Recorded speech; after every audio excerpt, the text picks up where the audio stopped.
Thank you for being here. I want to thank my friend of so many years, Jimmy Fisher, for introducing me 20 years ago and for being here again. Thank you, Rodney Slater, who come the first of the year, we will have been together for 30 years, for his service in Arkansas and in Washington.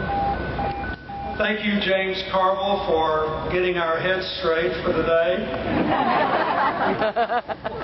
And for keeping your eye on the ball and never quitting when people told you it was a lost cause. I want to thank Chicago for playing for us and for playing for us again tonight. I want to thank Fleetwood Mac for Don't Stop Thinking About It. Mick Fleetwood actually sent us a contribution to support this reunion weekend. I want to thank Al Gore for calling in, for being the best vice president this country ever had.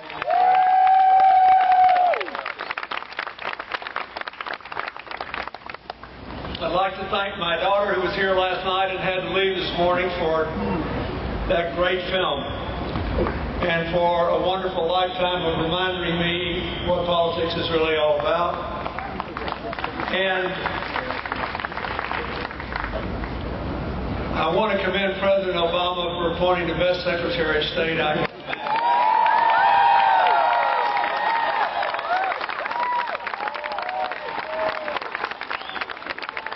You know,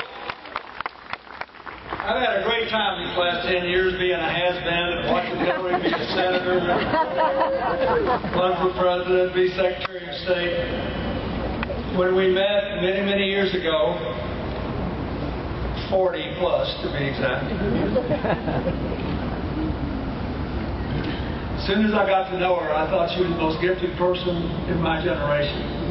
I still feel that way.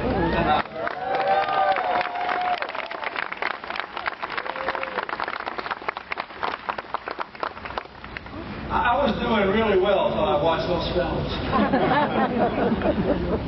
And in spite of what Carville said, I feel just a little nostalgic. Look at all of you here. George Washington said once that he had gone blind in the service of his country and had to use spectacles. So have I. I want this anniversary weekend more than anything else, for those of you who were a part of it from the beginning, to be a day of thanks from me to you, of gratitude on our part for the chance we had to serve and to do something for our country that's done so much for us. And for the young people of America, of reassurance and rededication to the idea that we absolutely could get out of the fix we're in and be better than ever.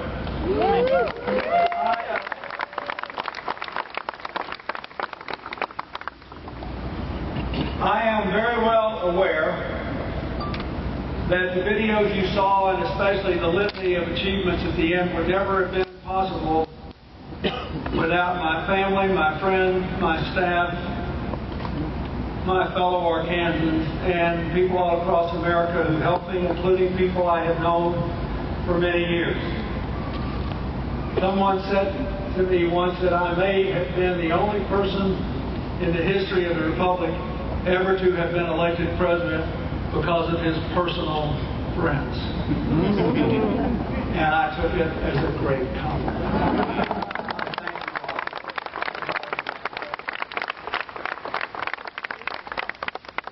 20 years ago, we set out on this great journey in a remarkable time, knowing that after the next presidential election, whoever was elected would be the first to serve a full term in the aftermath of the Cold War. It cast a pall over the victory in World War II and shaped so much of what people in America, in the former Soviet Union, and all over the world did in organizing their lives for decades. Just punch me when you want me. It was obvious, as you saw in the film, that we had to rekindle the American dream. We had to build our economy in a way that would give us a bridge to the new century. We had to do it in a way that would keep America the world's leading force for peace and prosperity, for freedom and security. And we decided to go forward with some very simple ideas.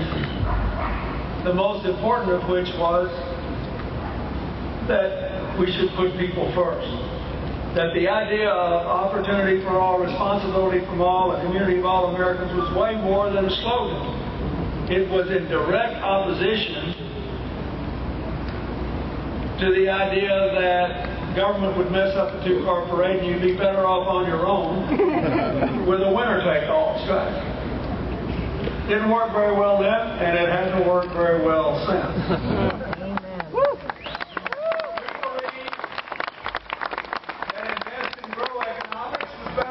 Trickle-down economics. We believe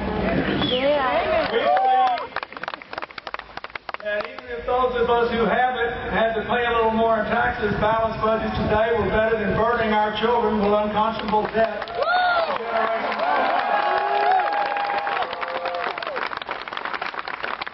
Those beliefs